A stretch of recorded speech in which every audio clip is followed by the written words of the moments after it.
Veja tê gotin ku li derdora Sêrtê xaleteka fatim heye û 1500 çîrok di Tirkiyên wê de hene. Ez îro ji bo xatirê we hatime civata wê. Xaleta Fatime.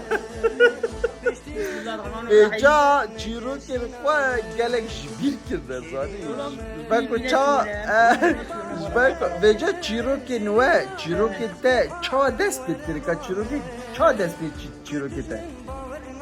واحد ولی مجای زابطی ولی هر رد بوده Ve ça digot. چیرو که چیربانو که پیکاتا چوزگیز بلو که استانسته کت شمره نماش کنی کس ویره ولی ولی ما ولی لفت کرا Veca ça çîrokê ve ça qediya. و خلاص بیشو Uza. Ve ne digot çîroka me nav deviyat şikre. اه Açı digot.